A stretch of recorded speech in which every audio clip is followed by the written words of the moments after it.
بسم الله الرحمن الرحيم والضحى والليل إذا سجى ما ودعك ربك وما قلى وللآخرة خير لك من الأولى ولسوف يعطيك ربك فترضى ألم يجدك يتيما فآوى ووجدك ضالا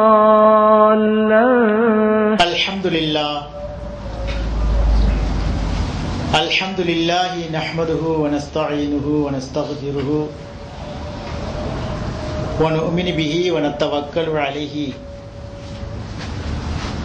ونعوذ بالله من شرور أنفسنا ومن سيئات أعمالنا من يهده الله فلا مضل له ومن يضلله فلا هادي له وأشهد أن لا إله إلا الله وحده لا شريك له وأشهد أن محمدا عبده ورسوله اللهم صل على محمد وعلى آل محمد كما صليت على إبراهيم وعلى آل إبراهيم إنك حميد مجيد اللهم بارك على محمد وعلى آل محمد كما باركت على إبراهيم وعلى آل إبراهيم إنك حميد مجيد أما بعد فقد قال الله تعالى في كلامه العزيز والفرقان المجيد فأعوذ بالله من الشيطان الرجيم بسم الله الرحمن الرحيم وسيق الذين اتقوا ربهم إلى الجنة زمرا حتى إذا جاءوها وفتحت أبوابها وقال لهم خزنتها سلام عليكم طبتم فادخلوها خالدين وقال أيضا ويؤثرون على أنفسهم ولو كان بهم خصاصة ومن يوق شح نفسه فأولئك هم المفلحون وقال نبينا صلى الله عليه وسلم من كان يؤمن بالله واليوم الآخر فليكرم جاره. எல்லாம் வல்ல அல்லாஹுவின் நல்லடியார்களே, அல்லாஹுவால் வழங்கப்பட்ட இந்த இஸ்லாமிய மார்க்கத்திலே நாம் அனைவரும் நிலைத்து நின்று அதனுடைய கொள்கைகளையும் கோட்பாடுகளையும் ஒழுக்க மாண்புகளையும் முறையாக பேணி எந்த நேரத்திலும் எந்த சந்தர்ப்பத்திலும் வாழ்ந்து கொள்கை என்கின்ற அடிப்படையிலே எதையும் விட்டு கொடுக்காமல் இருக்கக்கூடிய நல்ல ஒரு தன்மை இறைவன் நம் அனைவருக்கும் தர வேண்டும் என பிரார்த்தித்தவனாக இந்த ஜுமாவினுடைய உரையை ஆரம்பம் செய்கிறேன். இன்றைக்கு கொடுக்கப்பட்ட தலைப்பு ஹுக்கூக்குல் அலியாஃப், விருந்தாளிகளின் கடமைகள் என்கின்ற தலைப்பு கொடுக்கப்பட்டிருக்கிறது. இஸ்லாமிய பார்வையிலே விருந்தாளிகளுக்கு என்று சில கடமைகள் இருக்கிறது, விருந்து கொடுப்பவர்களுக்கும் சில கடமைகள் இருக்கிறது. அவைகளை ஒவ்வொரு முஸ்லிமும் கண்டிப்பாக தெரிந்து வைத்திருக்க வேண்டும். விருந்து கொடுப்பது என்பது அல்லாஹுவால் சிறப்பித்து கூறப்பட்ட ஒரு பண்பாகும். இன்றைய பரபரப்பான சூழ்நிலையிலே, பரபரப்பான இந்த வாழ்க்கையிலே விருந்தோம்பல் என்பது ஏறக்குறைய அது நின்று போய்விட்டதாகவே கருதப்படுகிறது. விருந்தோம்பல் இஸ்லாமிய சமுதாயத்திலே பரவலாக காணப்பட்ட ஒரு பண்பு. ஆனால் இன்றைக்கு அது குறுகி போய் குறுகிய மனப்பான்மையோடு வாழ்கின்ற ஒரு மனோநிலைக்கு மனிதன் தள்ளப்பட்டதின் காரணமாக விருந்தோம்பலை மனிதன் மறந்தே இருக்கின்றான். அதனால் அவைகளை தெரிந்து கொண்டு விருந்தோம்பல் என்பது எவ்வளவு உன்னதமான ஒரு பண்பு, அது எவ்வளவு ஒரு உயர்ந்த ஒரு செயல் என்பதை சுட்டி காட்டுவதற்காகவும் விருந்தோம்பலை நம்முடைய சமுதாய மக்கள் அதை ஒரு நன்மை என கருதி அதை பரவலாக்க வேண்டும் என்கின்ற ஒரு நல்ல சிந்தனையோடு இந்த தலைப்பு கொடுக்கப்பட்டிருக்கிறது. நபிகள் நாயகம் ஸல்லல்லாஹு அலைஹி வஸல்லம் அவர்கள் சொல்கிறார்கள், மன் கான யூமினு பில்லாஹி வல் யௌமில் ஆகிர், யார் அல்லாஹுவையும் அல்லாஹுவின் தூதரையும் ஈமான் கொள்கிறாரோ ஃபல் இக்ரிம் ஜாரஹு, அவர் தன்னுடைய அண்டை வீட்டாரை கண்ணியப்படுத்தட்டும். ஒமன் கான யூமினு பில்லாஹி வல் யௌமில் ஆகிரி, எவர் ஒருவர் அல்லாஹுவையும் மறுமையினால ஈமான் கொண்டிருக்கிறாரோ ஃபல் இக்ரிம் லைஃபஹு, அவருடைய விருந்தாளி அவர் கண்ணியப்படுத்தட்டும் என்று சொல்லிவிட்டு அல்லாஹ்வுடைய தூதர் சொல்கிறார்கள், அதாவது லைஃபஹு ஜாயிசத்தஹு, அந்த விருந்தாளிக்குரிய கடமையை அவருக்கு செய்ய வேண்டிய அந்த பொறுப்பை நிறைவாக செய்ய வேண்டும் என்று அல்லாஹ்வுடைய தூதர் என்ன செய்கிறார்கள், ஈமானோடு சம்பந்தப்படுத்துகிறார்கள். ஒரு மனிதன் விருந்தளிக்கிறார் என்று சொன்னால் அந்த விருந்து ஈமான் பார்ப்பட்டதாக இருக்கிறது. ஈமானோடு தொடர்புபடுத்தி அல்லாஹ்வுடைய தூதர் என்ன செய்கிறார்கள், விருந்தோம்பலையும் என்ன செய்கிறார்கள், சேர்க்கிறார்கள். அப்ப யாரிடத்திலே ஈமான் இருக்கிறதோ, யார் மறுமை சிந்தனையோடு இருக்கிறாரோ, யார் மறுமையிலே அல்லாஹ்வுக்கு முன்னால் நான் நிப்பாட்டப்படுவோம் என்கின்ற பய உணர்வோடு இருக்கிறாரோ அவர் நிச்சயமாக விருந்தோம்பலை என்ன செய்வார், கடைபிடிப்பார். அல்லாஹ்வுடைய தூதர் சொல்கிறார்கள், அதாவது விருந்தாளிக்குரிய கடமை என்ன தெரியுமா, அவருக்கு விருந்து கொடுக்க வேண்டிய கடமை என்ன தெரியுமா, ஒமா ஜாயிசத்துக்கு யா ரசூலல்லாஹ், அல்லாஹ்வுடைய தூதர் சொன்னார்கள், அவருடைய விருந்தாளிக்குரிய கடமை நிறைவேற்றுங்கள் என்று சொன்னார்கள். உடனே சஹாபாக்கள் கேட்கிறார்கள், ஒமா ஜாயிசத்துக்கு யா ரசூலல்லாஹ், அல்லாஹ்வின் தூதரே விருந்தாளிக்குரிய அந்த கடமை என்ன என்று கேட்டதற்கு அல்லாஹ்வுடைய தூதர் சொன்னார்கள், யௌமு வலைலா, ஒரு நாளைக்கு விருந்தளிக்க வேண்டும். வல்லியாஃபத்து ஸலாஸத்து அய்யாமின், அதற்கு மேல் 3 நாளைக்கு உணவளிக்கலாம். ஃபமா கான வரா தாலிக்க ஃபஹுவ ஸதகத்துன் அலைஹி, அதற்கு மேல் யாராவது தங்க வேண்டிய ஒரு நிர்பந்த சூழ்நிலைக்கு தள்ளப்பட்டால் அதற்கு பிறகு அளிக்கக்கூடிய அந்த உணவெல்லாம் சதக்காவில் உள்ளதாக ஆகிவிடும். அப்ப ஒரு விருந்தாளிக்கு ஒரு நாளைக்கு உணவளிக்கலாம், அதிகபட்சமாக 3 நாளைக்கு என்ன செய்யலாம், உணவளிக்கலாம். 3 நாளைக்கு மேல் என்ன செய்யக்கூடாது, விருந்தாளியும் வேண்டுமென்று இருக்கக்கூடாது. விருந்தும் மருந்தும் 3 நாள் என்று சொல்வார்கள். அந்த அடிப்படையிலே விருந்தாளிகளை என்ன செய்ய வேண்டும், நல்ல முறையிலே கவனிக்க வேண்டும். விருந்தாளிகளுக்குண்ட அந்த உண்டான அந்த உரிமைகளை முறையாக கொடுக்க வேண்டும். மேலொரு ஹதீஸிலே பார்க்கிறோம், அல்லாஹ்வுடைய தூதர் சொல்கிறார்கள், இன் நஸல்தும் பி கௌமின், நீங்கள் ஒரு சமுதாயத்திலே போய் இறங்கினால் ஃபஅமரு லக்கும் பிமா யம்பகி லில்லைஃபி, விருந்தாளிக்குரிய உரிமையை நீங்கள் கேட்டு அவர்களுக்கு நீங்கள் ஆணை பிறப்பிக்க சொன்னால் அவர்கள் என்ன செய்ய வேண்டும், அதை ஏற்றுக்கொள்ள வேண்டும்.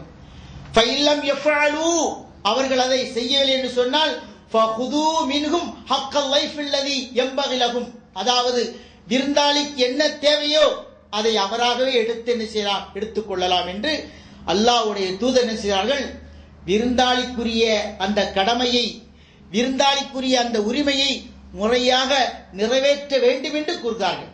பாருங்க, ஒரு மனிதர் என்ன செய்யறான், ஒரு ஊருக்கு போறான், ஒரு வீட்டுக்கு போறான்னு வச்சுக்கிடுங்களேன். அந்த வீட்டுக்கு போன உடனே அந்த வீட்டில் உடையவர் என்ன செய்ய வேண்டும், அவரை ஒரு விருந்தாளியாக ஏற்று அவருக்கு உணவுகளை பரிமாற வேண்டும். உணவுகளை பரிமாறாமல் அவருக்குரிய அந்த உரிமையை கொடுக்காமல் அசட்டுத்தனமாகவோ அல்லது தெரியாதனமாக இருந்து விட்டார் என்று சொன்னால் இவருக்கு பசி எடுக்கிறது, இவர் ஒரு விருந்தாளியாக போயிருக்கிறார், எனவே தன்னுடைய பசியை போக்கிக் கொள்வதற்காக இவரே என்ன செய்யலாம், தானாக முன்வந்து அந்த உணவுகளை எடுத்து சாப்பிடலாம் என்று அல்லாஹ்வுடைய தூதர் சொல்கின்ற இந்த வார்த்தையிலிருந்து நமக்கு மிக தெளிவாக தெரிகிறது. இப்போ ஒன்றை நாம் புரிந்து கொள்ள வேண்டும், விருந்தாளிகளை அவர்களுக்குரிய அந்த உரிமைகளை முறையாக கொடுக்க வேண்டும். அப்படி கொடுத்து நடந்து கொண்டால்தான் அவரிடத்திலே ஈமான் இருக்கிறது என்பதாக நாம் எடுத்துக்கொள்ளலாம். மேலும் அல்லாஹு ஜல்ல சுப்ஹானஹு வ தஆலா திருமறையிலே சொல்லி காட்டுகிறார், யாரெல்லாம் இஸ்லாம் சொல்கின்ற இந்த விருந்தோம்பலை முறையாக கடைபிடித்து தொழுகையை நிலைநாட்டி ஜக்காத்தை கொடுத்து இன்னபிற கடமைகளை செய்கிறார்களோ இவர்களெல்லாம் இறைவனுடைய பார்வையிலே நல்லவர்கள். இந்த நல்லவர்கள் மறுமையில் என்ன செய்வார்கள்? சுவனத்தின்பால் அழைக்கப்படுவார்கள். அல்லாஹ் சொல்கிறான் பாருங்கள், வஸீகல்லதீன தக்கௌ ரப்பஹும் இலல் ஜன்னத்தி சுமரா. அதாவது தங்களுடைய இறைவனை பயந்து யார் நடக்கிறார்களோ அவர்கள் சுவனத்தின் பக்கம் இழுத்து வரப்படுவார்கள், கொண்டு வரப்படுவார்கள். சுமரா, அப்படி கூட்டமா கொண்டு வரப்படுவார்கள். ஹத்தா இதா ஜாஊஹா, அவர்கள் அந்த சுவனத்திற்கு பக்கத்தில் வந்துவிட்டால் வஃபுத்திஹத் அபுவாபுஹா, அந்த சுவனத்து வாசல்கள் எல்லாம் அப்படியே திறந்துவிடும். வகால லஹும் ஹஸனத்துஹா, அந்த சுவனத்தினுடைய காவலாளிகள் சொல்வார்கள், சலாமுன் அலைக்கும், உங்கள் மீது இறைவனின் சாந்தி உண்டாகட்டும். திபுத்தும், உங்கள் மீது இறைவனுடைய அந்த நன்மை உண்டாகட்டும். ஃபதுகுலூஹா ஹாலிதீன், இந்த சுவனத்தில் நீங்கள் நுழைந்து நிரந்தரமாக இருந்து கொள்ளுங்கள் என்று அல்லாஹு ஜல்ல சுப்ஹானஹு வ தஆலா விருந்தோம்பலை கடைபிடிக்கக்கூடிய மக்களுக்கு என்ன செய்கிறான்? மறுமையிலே அவர்களை சுவனத்தில் கொண்டு வந்து நீங்கள் இங்கேயே நிரந்தரமாக இருங்கள் என்று சொல்கின்ற அளவுக்கு இந்த விருந்தோம்பல் ஒரு உன்னதமான செயல் என்பதை நாம் கவனத்திலே கொள்ள வேண்டும்.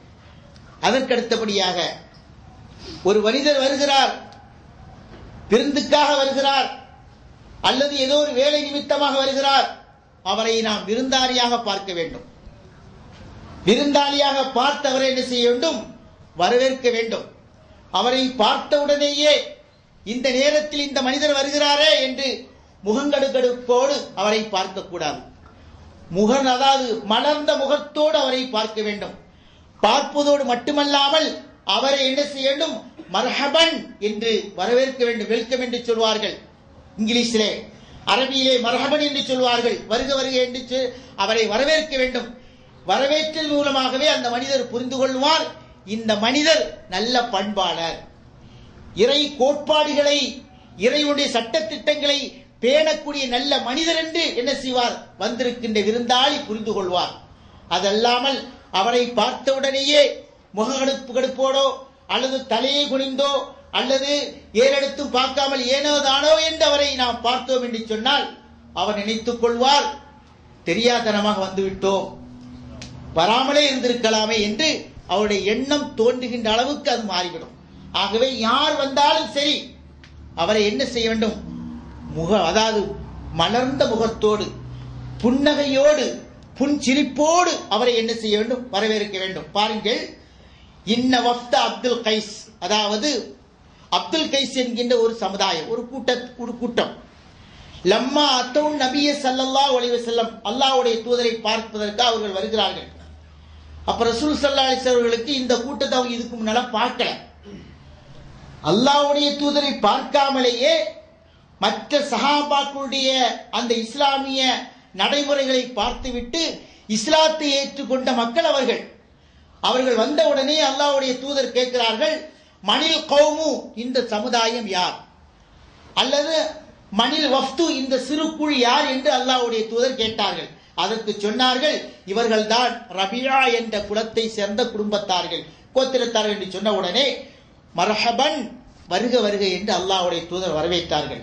மர்ஹபம் பில் கௌமி கைர ஹஸாயா வலா நதாமா, எந்த கை சேதமும் இல்லாமல் எந்த கவலையும் இல்லாமல் வந்திருக்கின்ற உங்களுக்கு வருகை உண்டாகட்டுமாக, நல்வரவு உண்டாகட்டுமாக என்று சொல்லிவிட்டு அல்லாஹ்வுடைய தூதர்கள் வரவேற்றார்கள்.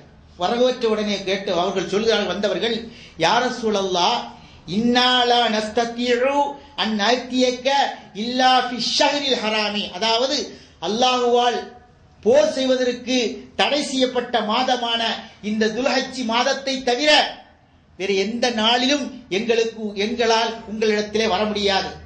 வபைனனா வபைனக ஹாதல் ஹய்ய மின் குஃபாரி முதர் என்கின்ற ஒரு கூட்டம் எங்களுக்கு மிகப்பெரிய அச்சுறுத்தலாக இருக்கிறார்கள். அவர்களுடைய எதிர்ப்பு இருப்பதன் காரணமாக இந்த ஷஹ்ருல் ஹராமை தவிர மற்ற எந்த நாளிலும் எந்த மாதத்திலும் உங்களை வந்து சேர முடியாத ஒரு சூழ்நிலைக்கு இருக்கிறோம். ஆகவே அல்லாஹ்வின் தூதர் அவர்களே, எங்களுக்கு நீங்கள் நற்செய்திகளை சொல்லுங்கள். அந்த நற்செய்திகளை நாங்கள் கேட்டு இங்கே வராத பிற மக்களுக்கு நாங்கள் இதை எட்டி வைப்போம் என்று அல்லாஹ்வுடைய தூதரிடத்தில் அந்த வந்தவர்கள் கேட்டவுடனே அல்லாஹ்வுடைய தூதர் சொன்னார்கள், அவர்கள் இருக்கக்கூடிய பகுதியிலே அதிகமாக குடிப்பழக்கம் இருக்கிறது. எனவே அவர்கள் என்ன செய்தார்கள், ஃபஸாலுஹு அனில் அஷ்ரிபத்தி, குடிக்கின்ற அந்த கெட்ட பழக்கத்தை பற்றி கேட்டார்கள். உடனே அல்லாஹ்வுடைய தூதர் ஃபஅமரஹும் பி அர்பஇன், நாளை கொண்டு ஏவினார்கள், வனஹாஹும் அன் அர்பஇன், நாளை கொண்டு அவர்களை தடுத்தார்கள் என்று சொல்லிவிட்டு உடனே சொன்னார்கள், வஅமரஹும் பில் ஈமானி பில்லாஹி வஹ்தஹு, அல்லாஹ் ஒருவனை மட்டுமே நீங்கள் ஈமான் கொள்ளுங்கள். உடனே அவர்கள் கேட்டார்கள், எப்படி நாங்கள் ஈமான் கொள்வது தெரியுமா என்ன என்று கேட்டவுடனே அல்லாஹ்வுடைய தூதர் சொல்கிறார்கள், அத்ததரூன மல் ஈமான், அல்லாஹ்வை கொண்டு ஈமான் கொள்வது என்று சொன்னால் என்ன தெரியுமா, பில்லாஹி வஹ்தஹு, அவனை மட்டுமே நீங்கள் இறைவனாக நம்ப வேண்டும். அவனை தவிர்த்து வேறு யாரையும் அவனுக்கு இணையாக துணையாக கருதிவிடக் கூடாது. அவனை மட்டுமே நீங்கள் இறைவனாக கொள்ளுங்கள். வகாலு அல்லாஹு ரசூலுஹு, அல்லாஹ்வும் தூதருமே இதற்கு மேல் அறிந்தவனாக இருக்கிறார் என்று சொல்லிவிட்டு ஷஹாதத்து அல்லா இலாஹ இல்லல்லாஹ் வ அன்ன முஹம்மது ரசூலுல்லாஹ், ஈமான் கொள்வது என்று சொன்னால் வணக்கத்துக்குரியவன் அல்லாஹ்வை தவிர வேறு யாரும் இல்லை, முஹம்மது நபி ஸல்லல்லாஹு அலைஹி வஸல்லம் அல்லாஹ்வின் தூதராக இருக்கிறார்கள், வ இகாமுஸ் ஸலாத்தி வ இத்தாஇ ஸகாத்தி வ ஸியாமு ஷஹ்ர் ரமலான என்றெல்லாம் அல்லாஹ்வுடைய தூதர் சொல்லிவிட்டு அவருடைய பகுதியில் இருக்கக்கூடிய குடிப்பழக்கத்தில் பலவிதமான மதுபானங்கள் அவருடைய ஏரியாவில் இருந்தது. அவைகளை எல்லாம் என்ன செய்தார்கள், அல்லாஹ்வுடைய தூதர் தடுத்தார்கள் என்கின்ற இந்த ஹதீஸிலிருந்து நாம் முக்கியமாக கவனத்தில் கொள்ள வேண்டியது என்று சொன்னால், வந்தவர்களை அல்லாஹ்வுடைய தூதர் வரவேற்றார்கள். அந்த வரவேற்கக்கூடிய பண்பு இஸ்லாமியரிடத்திலே கண்டிப்பாக இருக்க வேண்டிய ஒரு பண்பு. தெரிந்தவரோ தெரியாதவரோ, நம்முடைய சொந்தக்காரரோ அல்லது அறிமுகம் இல்லாதவரோ யாராக இருந்தாலும் நம்மை தேடி வந்து விட்டால், மதியான வேளையாக இருக்கட்டும், உணவு அருந்தக்கூடிய நேரமாக இருக்கும் என்று சொன்னால், வருகின்றவரை அன்பாக வரவேற்று முகந்தம், அதாவது மலர்ந்த முகத்தோடு அவரை வரவேற்று அவருக்கு வேண்டிய உபசரிப்புகளை முறையாக செய்து அந்த விருந்தாளியை கண்ணியப்படுத்த வேண்டும். அப்படி கண்ணியப்படுத்துகின்ற பொழுதுதான் அல்லாஹ்வுடைய திருப்தி நமக்கு என்ன செய்கிறது, கிடைக்கிறது. அப்ப வரவேற்கக்கூடிய பண்பு ஒரு இஸ்லாமியனுடைய பண்பாக இருக்க வேண்டும்.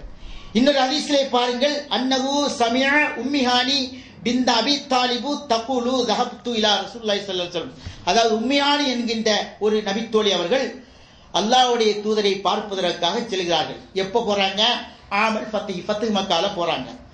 ஃபவஜத்துஹு யக்தஸிலு, அல்லாஹ்வுடைய தூதர் என்ன செய்கிறார்கள், குளித்துக் கொண்டிருக்கிறார்கள். அவர்களுடைய மகள் ஃபாத்திமா ரலியல்லாஹு தஆலா அன்ஹா அவர்களுக்கு ஒரு திரையை போட்டு மறைத்துக் கொண்டு நின்று கொண்டிருக்கிறார்கள்.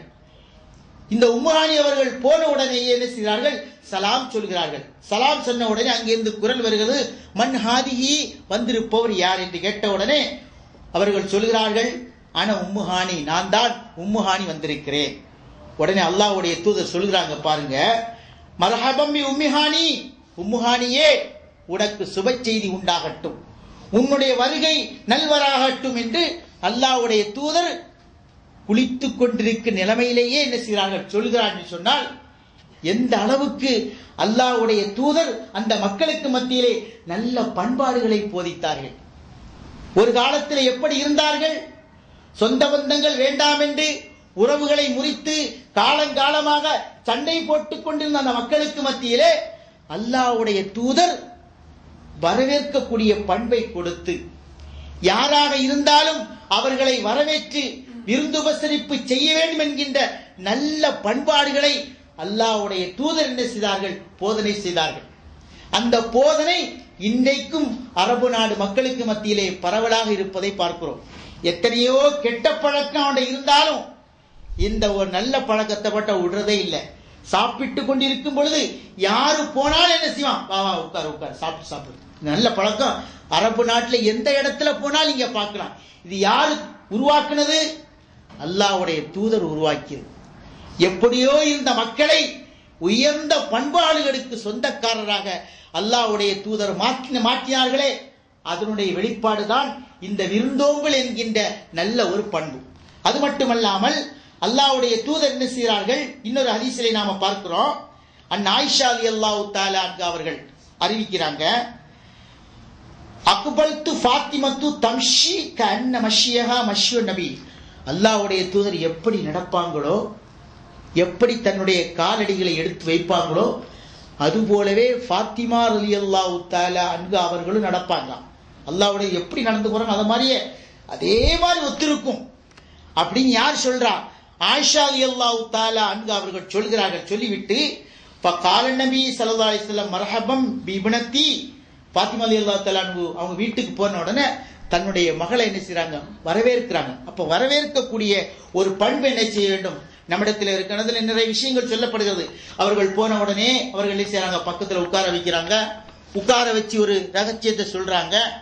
ரகசியத்தை சொன்ன உடனே ஃபாத்திமா ரலியல்லாஹு தஆலா அவர்கள் தேம்பி தேம்பி அழ ஆரம்பித்தார்கள். சிறிது நேரங்களுக்கு இன்னொரு ரகசியத்தை சொன்னார்கள். அந்த ரகசியத்தை சொன்ன உடனே சிரிக்க ஆரம்பித்தார்கள். சிரித்ததும் அழுததும் ஆயிஷா ரலியல்லாஹு தஆலா அவர்களுக்கு ஒரு மர்மமான ஒரு செய்தியாக இருந்தது. அவர்களுக்கு புரியவில்லை. ஏன் சிரித்தார்கள், ஏன் அழுதார்கள் என்பது தெரியவில்லை. பிற்பாடு கேட்கிறார்கள், ஏன் அழுதீர்கள், ஏன் சிரித்தீர்கள்? ஏதோ அல்லாஹ்வுடைய தூதர் சொல்ல நீங்கள் அழுதீர்கள், அடுத்த முறை சொல்கின்ற போது சிரித்தீர்கள் என்று கேட்டதற்கு அல்லாஹ்வுடைய தூதர் சொன்னார்கள், என்னிடத்திலே ஒவ்வொரு வருடமும் ரமலானுடைய மாதத்திலே ஜிப்ரீல் அலைஹிஸ்ஸலாம் அவர்கள் வந்து அதுவரைக்கும் இறங்கிய வசனங்களை எல்லாம் என்னிடத்திலே ஓதி காண்பிப்பார்கள். நான் அப்படியே என்ன செய்யும் மனப்பாடமாக வைத்திருப்பதை நானும் ஓதி காண்பிப்பேன். இந்த முறையை 2 முறை எனக்கு என்ன செய்தார்கள்? ஓதி காண்பித்தார்கள். இதிலிருந்து புரிகிறது, நான் அதிவிரைவில் இந்த உலகை விட்டு பிரிய போகிறேன். நான் இந்த உலகை விட்டும் உங்களை விட்டும் பிரிந்து செல்ல போகிறேன். அதுதான் இதனுடைய வெளிப்பாடாக எனக்கு தெரியும் என்று சொன்ன உடனே என்று சொல்லிவிட்டு அல்லாஹ்வுடைய தூதர் சொன்னார்கள், அடுத்தபடியாக நான் போன பிறகு என்னுடைய குடும்பத்திலே முதலாக என்னை சந்திக்கக்கூடிய பெண் நீனாக தான் இருப்பாய் என்று ஃபாத்திமா ரலியல்லாஹு தஆலா அன்ஹா அவர்களை பார்த்து அல்லாஹ்வுடைய தூதர் சொன்னார்கள். உடனே அவர்களுக்கு தாரையா கண்ணெந்த அளவு வந்துட்டு, பெத்த தகப்பன், அது மட்டுமல்லாமல் எப்படியோ இருந்த மக்களை சொர்க்கத்துக்கு சொந்தக்காரர்களாக மாற்றுகின்ற ஒரு சக்தியை அல்லாஹ் தஆலா கொடுத்து அதன் மூலமாக அந்த மக்களை எல்லாம் நல்ல மக்களாக மாற்றிய ஒரு மிகப்பெரிய நபி, எத்தனையோ சீர்திருத்தங்களை கொண்டு வந்த ஒரு இறை தூதர் இந்த உலகத்தை விட்டு போறார் என்று சொன்னால் அது எவ்வளவு பெரிய கவலைக்குரிய விஷயம். அந்த கவலைக்குரிய விஷயம்தான் ஃபாத்திமா ரலியல்லாஹு தஆலா அவர்களை கண்ணீர் வர வைத்தது. அதற்கு அடுத்தபடியாக அல்லாஹ்வுடைய தூதர் சொன்னார்கள், நான் சென்ற பிறகு என்னை முதலாக சந்திக்க வரக்கூடிய பெண் நீனாக இருக்கிறாய். அது மட்டுமல்லாமல் சுவனத்திலே அல்லாஹ் தஆலா உன்னை எல்லா சுவனத்து பெண்களுக்கும், எல்லா சுவனத்தில் இருக்கக்கூடிய மூமினான பெண்களுக்கும் உன்னை தான் தலைவியாக்க போகிறான் அல்லாஹு என்ற இந்த செய்தியை சொன்ன உடனே நான் என்ன செய்தேன்? புன்னகைத்தேன் என்கின்ற இந்த ஹதீஸிலிருந்து நாம மெயினா எடுத்துக்கொள்ள வேண்டிய விஷயம் என்ன சொன்னா, அல்லாஹ்வுடைய தூதர் என்ன செய்தார்கள்? வரவேற்றார்கள். அந்த வரவேற்கக்கூடிய ஒரு பண்பு நம்மிடத்திலே கண்டிப்பாக இருக்க வேண்டும். அது மட்டுமில்லாம அல்லாஹ்வுடைய தூதர் உருவாக்கிய அந்த சமுதாயத்தில் விருந்தோம்பலை எந்த அளவுக்கு நடைமுறைப்படுத்தினார்கள் என்பதை நாம் கவனத்திலே கொள்ள வேண்டும். அதாவது ஒரு சமயத்தில் பள்ளிவாசல்ல அல்லாஹ்வுடைய தூதர் இஷா தொழுகையை முடிச்சுக்கிட்டு போறதற்காக நிக்கிறாங்க. அப்படி நிக்கின்ற பொழுது ஒரு விருந்தாளி, முசாபுன்னு வச்சுக்கிடுங்களேன், நல்ல ஒரு பசியாளி, அவருக்கு சாப்பாடு பசியோடு நிக்கிறவர் முகத்திலிருந்தே தெரியுது. பொதுவாக ரசூலுல்லாஹ்வுடைய காலத்தில் யாருமே எனக்கு சாப்பாடு தாத்தான்னு சொல்லி எங்கேயுமே கேட்க மாட்டாங்க. முகக்குறியை வைத்தே என்ன செய்வார்கள்? இவர் பசியோடு இருக்கிறார், இவருக்கு விருந்து கொடுக்க வேண்டும் என்கின்ற ஒரு எண்ணம் வந்து அவர்களாகவே அழைத்து சென்று விடுவார்கள். இஷா தொழுதுகிட்டு அல்லாஹ்வுடைய தூதர் வெளியே போற நேரத்தில் ஒரு மனிதன் நின்று கொண்டிருக்கிறார். அவர் அழைச்சிட்டு போறதுக்கு யாருமே இல்லை, எல்லாரும் அவங்க போயிட்டாங்க. அல்லாஹ்வுடைய தூதர் என்ன செய்யறாங்க? பார்க்குறாங்க, அந்த மனிதர் பசியோடு இருக்கிறாரு. அப்ப இவருக்கு என்ன செய்யணும்? கண்டிப்பா சாப்பாடு கொடுக்கணும். வீட்டில் பார்த்தா அல்லாஹ்வுடைய தூதரை வீட்டில் தான் ஒண்ணுமே இருக்காத, தெரிஞ்ச விஷயம் தானே. அப்போ வேறொரு மனிதரை கூப்பிட்டு, எப்பா இவருக்கு விருந்து கொடுக்கணும், என்ன பண்ற உடனே அவர் சொல்றாரு, அல்லாஹ்வுடைய தூதரே, நான் அவரை விருந்தாளியா ஏற்றுக்கொள்றேன். உங்களுடைய விருந்தாளியாக வந்திருக்கக்கூடிய அவரை நான் விருந்தாளியாக ஏற்றுக்கொள்கிறேன் என்று சொல்லி என்ன செய்றாரு, வீட்டுக்கு கூட்டு போறாரு. அவருடைய வீடோ சாப்பாடு ரொம்ப கம்மியா, குழந்தைக்குள்ள உணவு மட்டும்தான் இருக்குது. கேள்விப்பட்ட ஒரு சம்பவம் தான். அவருக்கு தேவையான சாப்பாடு, குழந்தைக்கு தேவையான சாப்பாடு மட்டும்தான் இருக்குது. விருந்தாளி வீட்டுக்கு கூட்டு போயிட்டாரு. மனைவிட்ட போய் சொல்றாரு, எப்படிப்பட்ட மனைவின்னு பாருங்களேன். வீட்டுக்கு கூட்டு போறோம்னா மனைவி சொல்றாரு, அல்லாஹ்வுடைய தூதருடைய விருந்தாளி நான் கூட்டு வந்திருக்கிறேன், அவரை நாம கண்ணியப்படுத்தியே தீர வேண்டும். என்ன வச்சிருக்கிறேன் கேட்ட உடனே அவங்க சொல்றாங்க, குழந்தைகளுக்குள்ள உணவு மட்டும்தான் இருக்குது, குழந்தைய தூங்க போட்டுரு, குழந்தை தூங்க போட்டு நாம வச்சிருக்கிற சாப்பாடு அவருக்கு மட்டுமே நாம கொடுத்துருவோம்னு சொல்லிக்கிட்டு இன்னொன்னையும் சொல்றாரு, நான் சாப்பாடை கொண்டு வைப்பேன், நீ சாப்பாடை கொண்டு வைக்கணும், நானும் சாப்பிட்றதுக்கு மாதிரி உட்காருவேன், உட்கார நேரத்தில் என்ன செய்திருவேன், விளக்க நீ தூண்டி விளக்க அதாவது ஒளியை பெருக்கிற மாதிரி விளக்க அணைச்சு விட்டுரு, இருட்டில் என்ன செய்திருவான், நான் சாப்பிட்ற மாதிரி நடிப்பேன், அவரே எல்லா சாப்பாடையும் சாப்பிட்டுவார். அவருக்கு திருப்தியான ஒரு ஆளுக்குள்ள சாப்பாடு தானே இருக்குது, அவர் ஃபுல்லா சாப்பிடட்டு, நம்ம சாப்பிடாமட்டாலும் பரவாயில்லை, பசியோடு எத்தனை நாள் பசியோடு இருந்தாலும் தெரியாது, எனவே அவருக்கு முழு சாப்பாடையும் கொடுக்க வேண்டிய எண்ணத்தோடு மனைவிட்ட இந்த ஐடியா சொல்றாங்க. மனைவி என்ன பண்றாங்க, அதை அப்படியே செயல்படுத்தி காட்டுறாங்க. இந்த நிகழ்ச்சி யாருக்குமே தெரியாது, வீட்டுக்குள்ள நடந்த நிகழ்ச்சி. அவர் சாப்பிட்டு விருந்தாளி போயிட்டார். அல்லாஹ் ஜல்ல சுப்ஹானஹு வ தஆலா உடனடியாகவே இறைவசனத்தை இறக்கி வைக்கிறான் பாருங்கள். வயூசிரூன அலா அன்ஃபுஸிஹிம் வலவ் கான பிஹிம் கஸாஸா, தங்களுக்கே தேவை இருந்த பிறகும் கூட தங்களை விட பிறரை தேர்ந்தெடுக்கின்றார்களே, அவர்களை பற்றி அல்லாஹு தஆலா புரிந்து கொண்டான். அடுத்த நாள் அந்த நபித்தோழர் போறாரு. போற உடனே அல்லாஹ்வுடைய தூதர் அவரை வரவேற்று, நீங்க நைட்ல எப்படி விருந்தாளி நடந்துகிட்டீங்க அப்படிங்கிறத அல்லாஹ் பார்த்துக்கிட்டான், நீங்க செய்த அந்த செயலை அல்லாஹு தஆலா பொருந்தி கொண்டான் என்பதாக நபிகள் நாயகம் ஸல்லல்லாஹு அலைஹி வஸல்லம் அந்த மனிதரை பார்த்து சொன்னார் என்று சொன்னால், அந்த விருந்தோம்பலை அந்த மனிதர் எந்த அளவுக்கு நிறைவேற்றி காட்டியிருக்கிறார் பாருங்கள். அது மட்டுமல்லாமல் இப்ராஹிம் அலைஹிஸ்ஸலாமுடைய வாழ்க்கையில ஒரு சம்பவத்தை நாம பார்க்கிறோம். இப்ராஹிம் அலைஹிஸ்ஸலாம் அவர்களுக்கு நீண்ட நாளா குழந்தை இல்லாம இருந்துச்சு. அப்போ அல்லாஹ் தஆலா மலக்குமார்கள் என்ன செய்யறான், அனுப்பி வைக்கிறான், அவங்களுக்கு குழந்தையை கொடுக்க போறவங்க சுபச்செய்தி சொல்றதுக்காக. இப்ராஹிம் நபியுடைய ஒரு பழக்கம் என்னன்னு சொன்னா, எப்ப சாப்பிட்டாலும் சரி, பக்கத்தில் உள்ளவரோ தூரத்தில் உள்ள ஒரு விருந்தாளி இல்லாம ஒரு அடுத்தால சாப்பாடுல சேர்க்காம அவங்க சாப்பிட்றதுக்கு அவங்களுடைய மனசு ஒப்பவே ஒப்பாது. அப்படிப்பட்ட ஒரு கேரக்டர் தான் யார்கிட்ட இருந்துச்சு, இப்ராஹிம் நபிட்ட இருந்துச்சு. இப்ப குழந்தையை கொடுக்க, குழந்தை பிறக்க போகுதுங்கிற நற்செய்தியை சொல்றதுக்காக அல்லாஹ் தஆலா மலக்குமார்கள் அங்க அனுப்பி வைக்கிறான். அனுப்பி வச்ச உடனே இப்ராஹிம் நபி என்ன பண்றாங்க, வந்தவங்க யாரு எவரு எதை பத்தியுமே விசாரிக்கல, போறாங்க, ஒரு அதாவது ஒரு காளை கண்டை பிடிக்கிறாங்க, அறுக்குறாங்க, பொறிக்கிறாங்க, பக்கத்துல ஒண்ணு வைக்கிறாங்க, சாப்பிடுங்க. ஏன் வந்தீங்க, எதுக்கு வந்தீங்க, அந்த இதே பேச்சே இல்லை, வந்தீங்களா சாப்பிடுங்க. அந்த சாப்பாடை பார்த்துக்கணுங்க, எதை பத்தியுமே விசாரிக்காமல், வந்தவர் எதற்கு வந்தது கேட்காமல் உடனடியா சாப்பாட்டு தான் அவங்களுடைய எண்ணம் போகுது. சாப்பாடை கொடுக்கணும், வந்திருக்கிற விருந்தாளிக்கு சாப்பாடை கொடுத்து அவங்களை கண்ணியப்படுத்தணும் அப்படிங்கிற எண்ணம் தான் அவங்களுக்கு மேலோங்கி போனது. அந்த எண்ணம் மேலோங்கி போனதின் காரணமாக வந்தவர்கள் மலக்குமார்கள் என்று கூட தெரியாமல் சாப்பாடை முன்வைக்கிறார்கள், அதாவது காளை கண்டை பொறித்து வைக்கிறார்கள். அவர்கள் சாப்பிட மறுக்கிறார்கள். ஏன் சாப்பிட மாட்டேங்கிறீங்க கேட்கிறாங்க.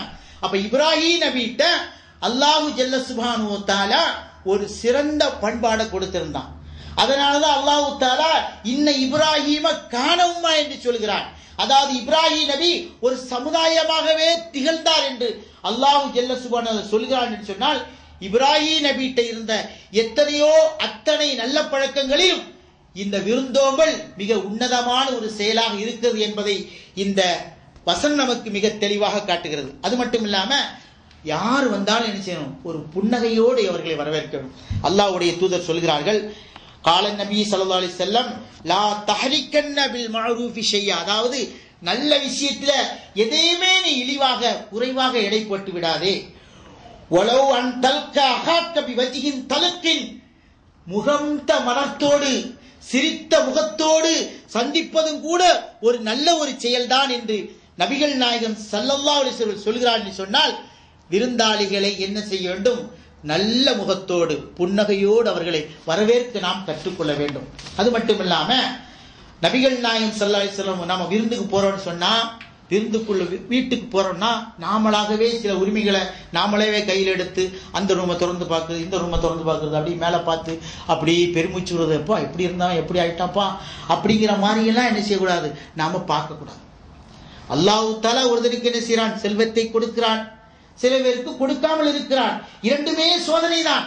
செல்வம் கொடுக்கப்பட்டவனும் சோதிக்கப்படுகிறான், செல்வம் கொடுக்கப்படாதவனும் சோதிக்கப்படுகிறான். விருந்துக்கு போனோமா, ஒரு இடத்துல உட்கார்ந்தோமா, தாராங்களா, நல்ல முறையில் சாப்பிட்டீங்களா, அவங்களுக்கு துவா செய்தீங்களா, திரும்பி வந்துடணும். அதை போயிட்டு அதை நோண்டுறது, இதை நோண்டுறது, டிவியை போடுறது, அதை போடுறது, இது அந்த மாதிரி எதையுமே என்ன செய்யக்கூடாது. அதுக்கு ஒரு இது ஹதீஸை பார்க்கிறோம். ஒரு ஆள் என்ன போறாரு, ரசூலுல்லாஹ் வீட்டுக்கு போறாரு. போனவர் என்ன பண்றாரு, ரூமை அடிச்சு ஓபன் பண்ணி அங்க விட்டு பாக்குறாரு. அல்லாஹ்வுடைய தூதர் சொல்றாங்க, நீ மட்டும் எட்டி பார்த்து எனக்கு தெரிஞ்சிருந்தா, அவங்க அந்த நேரத்தில் தலையை சீப்பு வச்சு தலையை சரி பண்ணிட்டு இருக்கிறாங்க, நீ மட்டும் எட்டி பார்த்து எனக்கு தெரிஞ்சிருந்தா இந்த சீப்பாலே உங்க கண்ணை குத்திடுவான்றாங்க. ஏன்னா ரூமுக்குள்ள யார் இருப்பா எவர் இருக்கா நமக்கு தெரியாது, நமக்கு அதை பார்க்க வேண்டிய அவசியமும் கிடையாது. நம்முடைய நோக்கம் என்ன, நாம விருந்தாளி, நம்மளுடைய நோக்கம் என்ன, நாம சாப்பிட போறோம். அந்த சாப்பாடை மட்டும்தான் குறிக்கோளாக வைக்க வேண்டுமே தவிர அங்க போய் நாமளாகவே உரிமைகளை கையெடுத்து கொண்டு நமக்கு உரிமை இல்லாத விஷயங்களில் தலையிடுவதற்கு நமக்கு எந்த ரைட்ஸும் இல்லை என்பதை நபிகள் நாயகம் ஸல்லல்லாஹு அலைஹி வஸல்லம் அவர்கள் நமக்கு மிக தெளிவாக சொல்லி காட்டுகிறார்கள். ஆகவே அன்பானவர்களே, விருந்தாளிகளுக்கென அல்லாஹு தஆலா சில உரிமைகளை கொடுத்திருக்கிறார், விருந்து கொடுப்பவர்களுக்கும் சில உரிமைகளை கொடுத்திருக்கிறார். இந்த இரண்டையும் பேணி நடக்கின்ற பொழுது அவனிடத்திலே முழுமையாக ஈமான் இருக்கிறது என்று எடுத்துக்கொள்ளலாம். ஈமான் ஒரு பரந்த ஒன்றுங்க. தொழுகிறது நோன்பு வைக்கிறது மட்டும்தான் ஈமான் கிடையாது. அல்லாஹ் தஆலா ஈமான 70 கிளைகளுக்கும் மேற்பட்ட முறையிலே அமைத்திருக்கிறார். அந்த 70 கிளைகளுக்கும் மேற்பட்ட அமைப்புகளில் ஒன்றுதான் விருந்தோம்பலை சரியாக செய்வதும். அதை முறையாக செய்தால் நிச்சயமாக மறுமையில் நமக்கு சுவனம் கிடைக்கும் என்பதிலே கிஞ்சிற்றும் சந்தேகம் கிடையாது.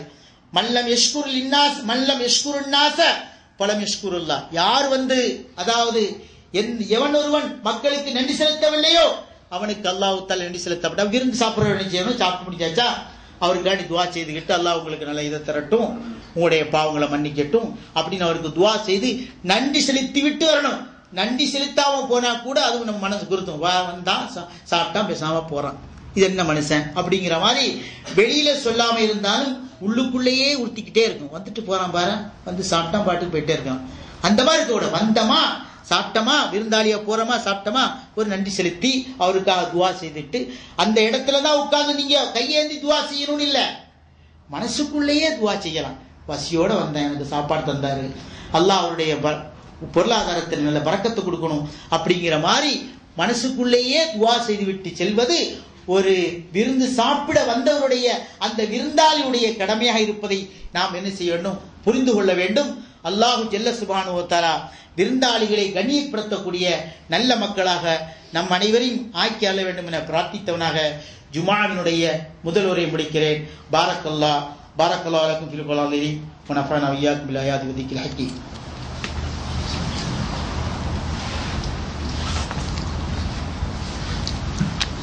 அல்ஹம்துலில்லாஹ் நஹ்மதுஹு வ நஸ்தஈனுஹு வ நஸ்தக்ஃபிருஹு வ நு'மினு பிஹி. அல்லாஹ்வின் நல்லடியார்களே, அதுக்கு அடுத்தபடியாக நாம எந்த வீட்டுக்கு விருந்துக்கு போறோமோ அந்த வீட்டை இருக்கக்கூடிய ஒரு இடத்துல சில கெட்ட பழக்கங்கள் இருக்கலாம், சில நல்ல பழக்கங்கள் இருக்கலாம். நல்ல பழக்கங்களை வரவேற்க வேண்டும். அதே நேரத்திலே கெட்ட பழக்கங்கள் இருக்கும் என்று சொன்னால் நாமளாகவே உரிமைகளை எடுத்துக்கொண்டு அவர்களுக்கு என்ன செய்ய வேண்டும், இப்படி எல்லாம் நடக்கணும், இப்படி நடக்கக்கூடாது அப்படிங்கிற மாதிரி என்ன செய்யறோம், குர்ஆனை ஹதீஸை முன்வைத்து என்ன செய்யணும், அவர்களுக்கு உபதேசம் செய்ய வேண்டும். இந்த உபதேசம் செய்யக்கூடிய ஒரு பண்பு விருந்தாளியா போறார்ல அவருக்கு அது உரிமை இருக்கிறது என்பதை நபிகள் நாயகம் ஸல்லல்லாஹு அலைஹி வஸல்லம் காலத்தில் நடந்த ஒரு நிகழ்வு நமக்கு என்ன செய்றாங்க, ஆதாரமா எடுத்து காட்டுறாங்க. அது என்னன்னு சொன்னாக்கா, ஆஹா பைன சல்மான வ அபீ தர்தா. அதாவது ரசூல் ஸல்லல்லாஹு அலைஹி வஸல்லம் மக்காவிலிருந்து மதீனாவுக்கு போனோம்னா மக்கத்து மக்களையும் மதீனத்து மக்களையும் நண்பர்களாக இஸ்லாமிய தோழர்களாக சேர்த்து வச்சாங்கல்ல. அப்ப சல்மான் ஃபாரிஸி ரலியல்லாஹு தஆலா அன்ஹு அவர்களையும் அபூதர்தா அவர்களே என்ன செய்றாங்க, இஸ்லாமிய நண்பர்களாக அல்லாஹ்வுடைய தூதர் சேர்த்து வைக்கிறாங்க. அபூதர்தா அவருடைய மனைவி இளம் தம்பதிகள். அவர்களுக்கு மத்தியிலே எத்தனையோ ஆசா பாசங்கள் இருக்கின்றன. குடும்பத்திலே உள்ள இன்பங்களை அனுபவிக்கக்கூடிய எவ்வளோ வயசு இருக்கிறது. ஆனா அபூதர்தா என்ன பண்றாரு தெரியுமா, எந்த விதமான துனியா ஆசை இல்லாம அவர் நடந்துகிட்டு இருக்கிறார். சல்மான் ஃபாரிஸி ரலியல்லாஹு தஆலா அவர்கள் அபூதர்தாவுடைய மனைவியை பார்த்து அவனுடைய அலங்கோல் நிலையை பார்த்துட்டு, என்ன நீங்க இப்படி இருக்கிறீங்க, ஒரு அலங்காரம் இல்லாம ஏனோ தானே என்று முடியெல்லாம் தலைவலி கோரமா இருக்குது, ஆடையில ஒரு அழகு காண, ஏன் இப்படி இருக்குன்னு கேட்டோன்னா அவங்க மனைவி சொல்றாங்க, அபூதர்தாவுக்கு தான் துனியா ஆசையே இல்லையே, அவரை பத்தி அதை பத்தி பொறுப்படுத்துக்கிறதே இல்லையே அப்படிங்கிற மாதிரி யார் சொல்றா, அபூதர்தாவுடைய மனைவி சல்மான் ரலியல்லாஹு தஆலா அவர்களை பார்த்து சொன்ன உடனே அப்படியா மனசுக்குள்ள வச்சுக்கிட்டு கொஞ்ச நேரம் கழிச்ச உடனே அபூதர்தா வர்றாங்க. வந்த உடனே சமையலுக்கு சாப்பாடுக்கு உண்டானதெல்லாம் ரெடி பண்ணி எடுத்து வச்ச உடனே சாப்பிடுன்னு சொல்றாங்க. யாரை பார்த்து? சல்மானை பார்த்து அபூதர்தா சொல்றாங்க. சல்மான் சொல்றாரு, நீ சாப்பிட்டாதான் நான் சாப்பிடுவேன். இவர் சொல்றாரு, நான் நோன்பு வச்சிருக்கிறேன், சுன்னத்தான நோன்பு, சுன்னத்தை நோன்பு வச்சிருக்கியா, பரவாயில்ல இருக்கட்டும், என் கூட நீ சாப்பிட்டாதான் நான் சாப்பிடுவேன், இல்லைன்னா சாப்பிட மாட்டேன், சாப்பாடு தேவையில்லை. உடனே என்ன பண்றாரு, அவர் சாப்பிட்றாரு. சாப்பிட்டு நைட் ஆயிடுச்சுன்னு வைங்களேன். நைட் ஆன உடனே என்ன பண்றாரு, தூங்கி கொஞ்ச நேரம் கூட ஆகல, நீ தூங்குன்னு சொல்றாப்புல, நீ தூங்கு, நான் தூங்க மாட்டேன், நீனும் தூங்கு, நீ தூங்குனா தான் நான் தூங்குவேன். உடனே ரெண்டு பேரும் தூங்குறாங்க. தூங்கி கொஞ்ச நேரம் கழிச்ச உடனே அவர் எழுப்புறாரு. சல்மான் ஃபாரிஸி ரலியல்லாஹு தஆலா அவருடைய நடவடிக்கை ஆக்டிவிட்டி எல்லாம் பார்த்துட்டே இருக்கிறாங்க, என்ன செய்யறாரு ஏது செய்யறாங்க. அவர் தூக்கத்துக்குண்டான ஒரு கண்ணு கொடுக்க வேண்டிய அந்த கடமையை செய்யணுமா இல்லையா, அவர் அதை செய்யாம தூங்கி கொஞ்ச நேரத்தில் எழும்புறாரு. படுப்பா, ஏன் அவசரப்படுற, படுக்க வைக்கிறாங்க. கொஞ்ச நேரங்களுக்கு திருப்பி எழும்புறாரு. அது என்ன ஆர்வ கோளாறு, அதாவது சொர்க்கத்துக்கு தேவையான நன்மைகளை எல்லாம் அதிகமாக சம்பாதிக்க வேண்டும் என்கின்ற ஒரு ஆர்வ கோளாறின் காரணமாக தனக்கு செய்ய வேண்டிய கடமைகள், மனைவிக்கு செய்ய வேண்டிய கடமைகள், குடும்பத்துக்கு செய்ய வேண்டிய கடமைகள் எல்லாம் அவர் கண்டுகொள்ளாமல் இருந்தார். அப்ப என்ன பண்றாரு, எழும்புறாரு, படுங்கிறாங்க. 2-3 நேரம் இப்படி நடக்குது. லாஸ்ட்ல சுபு கொஞ்ச நேரத்துக்கு முன்னாடி ஐயரே எழுப்புறாங்க. எழுப்பி இப்ப எழுப்பு தொழுன்னு சொல்லிக்கிட்டு அவங்க சொல்றாங்க, அதாவது இன்னலி ரப்பிக்க அலைக்க ஹக்கன், உன்னுடைய இறைவனுக்கு செய்ய வேண்டிய கடமை உனக்கு இருக்கிறது. ஒலி நஃப்ஸிக்க அலைக்க ஹக்கன், உனக்கு செய்ய வேண்டிய கடமை உனக்கு இருக்கிறது. ஒலி அஹ்லிக்க அலைக்க ஹக்கன், உன்னுடைய குடும்பத்துக்கு செய்ய வேண்டிய கடமை எனக்கு இருக்கிறது என்று சொல்லிவிட்டு ஃபஅத்தி குல்லதி ஹக்கின் ஹக்கவு, ஒவ்வொன்றுக்கும் அதற்குரிய உரிமையை நீ முறையா கொடுத்திருப்பான்னு சொன்ன உடனே சரின்னு சொல்லிக்கிட்டு அடுத்த நாள் போய் இதை ஒரு கம்ப்ளைண்டா ரசூல் ஸல்லல்லாஹு அலைஹி வஸல்லம் இடத்துல போய் அபூதர்தா போய் கம்ப்ளைண்ட் பண்றாங்க. நேற்று சல்மான் வந்தாரு, இந்த மாதிரிலாம் என்கிட்ட நடந்துக்கிட்டாரு, நான் தொலை போன உடனே நோம்பு வச்சு நோம்பு முடிக்க வச்சுட்டாரு, எல்லாம் செய்துட்டாரு, எனக்கு மனசு ஒத்துக்கலைங்கிற மாதிரி பேசுறாப்ல. பேசின உடனே ரசூல் ஸல்லல்லாஹு சொன்ன ஒரே வார்த்தை, சதக்க சல்மான், சல்மான் உண்மைதான் சொன்னாருப்பா, அவர் என்ன தப்பு செய்தாரு, அவரு கரெக்டா செய்திருக்காரு, நீ தான் உன்னுடைய ஆர்வ கோளாறின் காரணமாக குடும்பத்துக்கு செய்ய வேண்டிய கடமைகள் இருக்கிறது, அவைகளை எல்லாம் புறக்கணித்து நடந்தாய் என்று போன விருந்தாளி விருந்து கொடுக்கக்கூடிய மனிதனிடத்தில் என்ன குறைபாடு இருக்கிறதோ அதை என்ன செய்கிறார், சரி செய்வதற்கு என்ன செய்கிறார், வழி காணுகிறார் என்று சொன்னால் அதை என்ன செய்யணும், விருந்தாளியா போகக்கூடிய என்ன செய்யணும், கையில் எடுத்து அதை முறையா செயல்படுத்தலாம் அப்படிங்கிற நாம பார்க்கலாம். இப்படி ஏகப்பட்ட ஹதீசுகள் இருக்கிறது, ஆனால் பேசுவதற்கு நேரம் இல்லை. அல்லாஹ் ஜல்ல சுப்ஹானஹு வ தஆலா நமக்கு விருந்தாளிகளுக்கான கடமைகளை தந்திருக்கிறான், விருந்து கொடுப்பவர்களுடைய கடமைகளை தந்திருக்கிறான். இரண்டையும் முறையாக பேணி வாழக்கூடிய நல்ல மக்களாக, குறிப்பாக விருந்தோம்பலை பரவலாக செய்யக்கூடிய நல்ல மக்களாக நம் அனைவரையும் இறைவன் ஆக்கியல்ல வேண்டும் என பிரார்த்தித்தவனாக இந்த ஜுமாவினுடைய உரையை முடிக்கிறேன். அஸ்ஸலாமு அலைக்கும் வரஹ்மத்துல்லாஹி தஆலா வபரகாத்துஹு.